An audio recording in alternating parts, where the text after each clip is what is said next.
Hey everybody, welcome to Tattooed in Business. I am your host Brian Merrill, and this is Business and Life through the eyes of a Gen X male that happen to be covered in tattoos and been in the sales game for over 20 years. So today's show is titled "Honesty is the Best Policy," and I'm going to go into this in little details on things I've seen over the past and recent incident and things I've noticed. So first things first. Um, I've always been pretty transparent with what I do for a living and where I'm at. So life has evolved for me quite a bit. So when I got into the promotional products game um, and apparel, I was a professional middleman. That's what I always tell everyone. So I didn't do any of the decorating myself. I had decorators I worked with. Um, so supply chain, I'm an in-between man. A lot of companies lie about that, and I never understood why. So I I I partner with other businesses that they have me supply or decorate things for them, and vice versa. And then I have referral partners too. So sometimes rather than me doing it and doing the bid, I'll just refer them right to somebody I use or that I work with. And I got to be honest, a lot of the ones that I do that to, they don't send me a lead that they want. They'll send me someone they don't want, unless it's web development. So they'll refer to me for web development because they know I do it. I'm also very particular in who I work with and what platform that I'm going to work in, um, versus other people. But what I find is a lot of people really aren't honest, or they try to hide what they do from the end user. And it's just not something I've always been, big on. And my first job in the promotional products world, I worked for a fairly large company, and we did our own apparel decoration in house and stuff, and some hard goods stuff, but not very much, but a little bit, name tag stuff like that. But they also were they would monitor our phone calls, like, and I mean, like, it was crazy. And they really wanted to make sure that we were very selective of the words that we use when we talk to a customer, and rather than saying one of our vendors or someone we work, as be our manufacturing partner. When we talked about places, they wanted them to have the mindset that we did everything in house for decoration, which was not the truth, not even close to it. And I work with other companies that they're the same way. They don't want people to know I exist, and that's fine, and that's dandy. But at the end of the day, at some point, it's going to come full circle to the point where I have one company that literally went after a customer of mine, um, and they said they didn't realize that I was the one working with them. But they didn't stop when they found out that I was the one working with them either, and they told them they could beat their price by 50 cents an item last summer, and then came to me, and I said, "Well, why would I undercut myself by 50 cents for you, so you can get a job that I'm already doing?" And then they were, "Oh, well, we didn't know." And I'm like, "You did know, and you forgot. Obviously, I hope you forgot, because otherwise, right now you got some egg on your face." But a lot of companies aren't necessarily upfront and honest about that. Now, understand this: not everybody can be everything to everybody, and there's nothing wrong with it. A lot of companies just want a solution provider. Okay. Now the mentality is, yes, when you're working with a middleman, that you're gonna pay a higher price because they're marking up. Well, no kidding. And whatever business you're in, you're doing the same damn thing. So keep that in mind. And I don't care if you're a restaurant or what the hell you are. That's the truth of the matter. But and then this is a totally different example. So I had a salesperson came in, and so just so you know, when you do promotional products, like, sometimes there's a code and you got to learn how to read the code and stuff. Well, they didn't want my help with it, for whatever reason, and they thought they understood it, and they went ahead and they quoted the customer price. They came in to me after they've already quoted it, and they said, "Hey, can I have you tell me something really quick?" I'm like, "Sure." And they said, "So was this the right price?" And I looked at them. I said, "No." I said, "You took retail and you marked up retail." And they said, "Oh." I said, well, if they bite, then yeah, you made a hell of a commission off it. You did it, made good money on it. And they said, well, what if they him and ha? I said, I said, fall on your sword, tell them the truth. You made a mistake, and come back to them with the right price. I'm just going to tell them it was on sale. Absolutely not. And they stopped and they looked at me and I said, why the hell would you lie to them?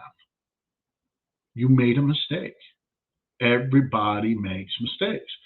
And they said, well, they won't know the difference. And I said, okay, how did you get this customer? Well, somebody introduced me to them. And I said, okay, they gave you the product, the quote, correct? Yeah. And I said, well, does it already have their logo on it? Well, yeah. So, and they didn't get it from us, correct? Well, yeah. I said, well, where did it come from? Well, I don't know. And I said, our competitor. So they know already how much that cost and they know what they paid. So you made a mistake and you're going to lie to them and say, well, it's on sale. And they're going to say, oh, well, it must have been on sale a year ago when I bought these because they were this much. No, they're not stupid. And they can Google that item and they can look online and see, like, remember this, first of all, I'm a firm believer in this. Liars are buyers and buyers are liars.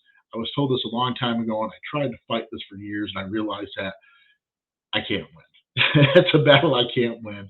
Not all the time, but most of the time they're lying to you about something or not telling you the truth. And so you got to keep these things in mind. Now, nothing is worse than lying to the customer or the end user because it's a snowball effect at that point. It's going to keep snowballing. And first of all, profit's not a dirty word out there. I mean, we're all in business to make profit.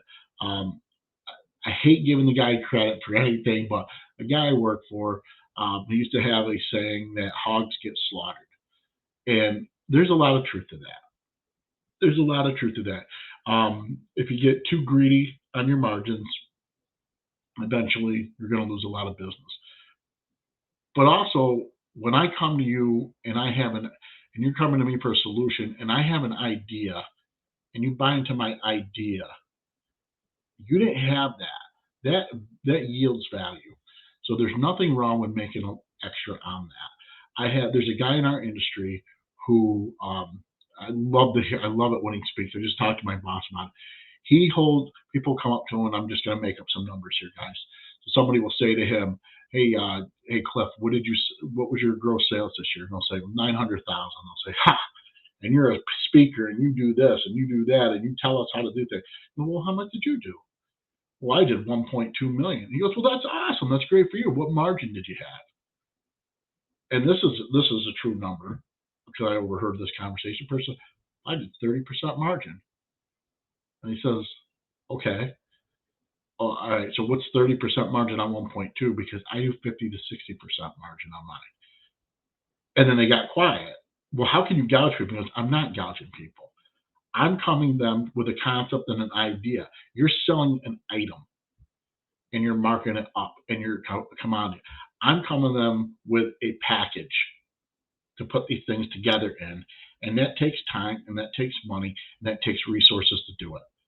So I yield a higher percentage on it. And it's the truth. If you bring something to the table of value, you know, you deserve to be paid on it. And guys, and this is the one I love. So everybody will sit there and say, Jesus, Brian, that's greedy, 50 to 60%. You ever bought furniture? 400%, motherfuckers. 400% is the average markup on a piece of furniture. Think about why. How many hands have to handle that? The shipping that gets involved in it, the delivery that gets involved with it, all the things that come and putting it on the showroom floor, all these things. That's why there's a percentage of markup on that. And it's sitting there taking up floor space. And if they have a floor plan, then they're paying a percentage on it. So there has to be a markup to cover that stuff. Did you turn your lights on today? Did you have to have a building today? All these things have to factor into it. So the guy who's making 30%, now this is a true story, by the way. The person that said they were making 30% worked for another company inside an office, inside a building, and showed up to work there every day. His employer's eating everything else. Oh, wait, there's health care in there. He's getting all these things his employer is eating. Okay. The other guy's independent. All right. He's paying his own bills. He's paying his own this. Not that it should necessarily make a difference, but it does. All these things factor into it. My favorite right now is the chicken wing. Chicken wing thing. Chicken wings are through the roof, right? Everyone's talking about chicken wings. There's a shortage of chicken wings and all this shit. And now, like, you're paying all this money for them, and it's kind of like everyone's bitching about. Well, then don't buy them. Then don't eat them, right? Do something different. Use your head. Do something different. I mean, you got to change. Um, the other thing is when you get a customer that's beating on you about margin and stuff like that, or their last vendor, think really hard. How did you get this guy? So sometimes you think like, hey, I got this great new customer and everything's going to be great. And then you find out really, really fast that you're losing money on. Beating you down on price, beating you down on delivery. I had a guy who I picked up because he kept telling me that his normal vendor said there was no inventory, and I knew it was bullshit. There was inventory, so I took the sale. First sale, no problem. Second one, he was short. Okay, took care of it. Next order, oh, you guys ordered the wrong color, and we were short, and we were this, and we were that. Holds up his payments on me, everything. Make it all right. Go to collect the stuff that was the wrong color. Oh, I gave those out to my employees. I said, okay, but you didn't pay for them. Well, what were you going to do with them? I'm going to donate them. I own that inventory. You didn't pay for them. I didn't charge you for it. Okay, fine, eat that. And you start to find out that there's always something wrong there. Well, now you're sitting there and you're thinking really hard about it. Then you have somebody come in and undercut you. And then they start telling, well, why am I paying 50 cents less if I go with these girls versus you guys? Okay, well, one, those girls better have forgot that they were my customer, that you were my customer because we partner together. We just don't tell anybody. And two, when they come to me for the quote to decorate your shit now, I'm not going to do it. I'm not going to. First of all, I'm going to end that relationship with them because they backdoored me and we're supposed to be a two-way street partnership. But two, I'm not going to do it for them anyways. You know what I mean? It just the way it is. So there's another way. So it's not really that they're lying to the customer or the customer. Your customer might be lying to you too. So if you're telling me the truth and I'm truly short of you, I will always take care of you. If I find out you're lying, you're dead to me, and I'm not gonna have nothing to do with you. But it could be a harsh way of putting it, but it goes true with anybody that you work with. So think about this: you do right by a million people. Not everybody knows about it. You make one mistake, you screw up one time, everybody talks about it. We call it the rule of 10. Everybody knows one person made a mistake, tell 10 people. But there's always underlying circumstances. It's never black and white, guys. It's always, I always say there's three sides to every story. Your side, my side, and somewhere in between is probably truth because there's emotion involved in it, right? But honesty has to be part of it and your integrity. And I'm very particular. Um, I'm very particular when someone's representing me, my brand, or something that I don't want you acting like that. Now, I'm going to have another conversation with the salesperson this next week and make sure that they understand where I'm coming from. And this is not negotiable. We do not lie to our customers. You need to fall on the sword. And if you're in a company and you really need to listen to yourself, and you find that you're saying a lot of time where something goes wrong with the order and you're not taking responsibility as a salesperson, you're blaming it. Oh, the guy's in production. Oh, my sales manager. Oh, you don't realize how much of an idiot you're looking like to your customer. You're making your company look incompetent. Two, you're showing them that all you do is pass the buck and that you're not going to solve it and you're not going to be there. Now, I have a similar situation that's happened to me right now. Order's been supposedly screwed up. Guy admits to me that he'll take care of it. 30 days go by, still not taken care of. I reach out to him again. Hey, what's going on here? Starts an argument with me and all this. Total wrong. Hey, that's not what I said. Here. Are we going to take care of it now? Yeah, I'll take care of it. On the third day, still not taken care of. Get on the phone with them again. Hey, what's going on? You have said. Then they want to argue back with me again. Then I say, hey, look, here's it all mapped out again. You have told me twice that you are going to take care of it. I'm not stupid. This customer, I'm going to lose from this day forward. Two reasons. One, how can he trust me to fulfill for him, even though it isn't my mistake and my fault? Okay? How can he trust me? Even no matter how well I fix this, no matter what the chances are, I'm going to lose this. Now, keep in mind, this customer's paid not one fucking dime towards this order at all. And the two orders he has after that are delivered and are correct, he hasn't paid on 3 invoices now.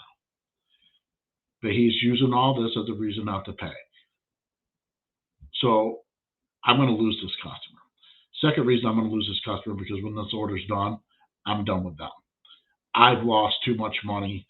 I'm gonna basically fire myself from this customer anyways. But I still need to make this right. And I've been very transparent and very honest with the person from day one that I sub my stuff out. So at first he understands where I'm coming from. I'm caught in the middle. I've already paid out of my pocket, already paid for the entire order, all his stuff, everything. And I've been 3 months and haven't drawn a dime on this. Is it right? Now, what I probably should have done is said, okay, credit him back for what he claims he didn't get, make sure he paid me on it, and then filled that end order. That was probably would have been the best way to do it. Customer refused that. Absolutely refused that. So that's what made the second choice, come to fruition for me. But the honesty of it is, one, somebody's lying here. So somebody's lying. And as a middleman, you get put in the middle. Obviously, the term middleman. So I'm going to lose a relationship with this guy over here who's always done right by me too, and this guy over here who is my end user where I make my profit. I'm losing both sides here. That's where it sucks. That's where it's hard in life. That's where the game gets hard when you're a middleman. And like I said, I mean, nobody's perfect. Everyone has a story like this. And look at your competition that, like I said, I don't badmouth my competition. Some of my competition badmouth me, which I really don't understand. I got someone who badmouths me, who they are literally a professional middle person at everything. They literally do nothing themselves and sit in offices and give themselves titles. And they do nothing for themselves but sell, I guess. So, and for some reason they have a hard on for me. I don't know why. Just, I don't know. They don't like me, I guess, but whatever. It's not like I've taken any business from them either. There's enough business to go around. But honesty is the best policy, no matter where you're at. Even if you gotta eat crow and you gotta, fall on your sword. But even as a salesperson, you got to remember that as well. It's not just the owner that has to do this. And if you are a salesperson of any integrity, you're going to be honest with people. And then sometimes you just accept you can't do business with somebody and you walk away. I mean, or you assign a different sales rep because it's not worth your time or headache or whatever. So, on that note, love to know what you think about that. Again, and first of all, if your comment back is, I've never had that problem, you're full of shit. Okay, I don't want to hear from you. I only want to deal with you if you're honest. Okay, but I always encourage feedback. Before I go though, I guess on my last podcast I talked about the way self-awareness and how we talk to people, and I guess I irritated a couple people that were in the IT business. I'm going to tell you that exact experience that I talked about has continued to happen to me since that day. And it happens to be in the software industry. it's not that you're doing it intentional. We all understand that. But think about when someone has tried to talk to you about a product and you don't understand their terminology. That's what I'm talking about. Okay? So it's not a personal shot at anybody. It was just an observation about an industry. And by the way, this is not an apology because it happens, and the amount of people that have come to me afterwards and have said, Brian, you were so fucking right. I've had that happen to me constantly. These guys don't get, way outweighs the number of people that have said, I disagree. So, it is what it is. Self awareness. Self awareness, by the way, is ability to be self aware of yourself, accept it, and deal with it. Okay? Not denying it. So, trust me, your customers, that is perception of how you are. Okay?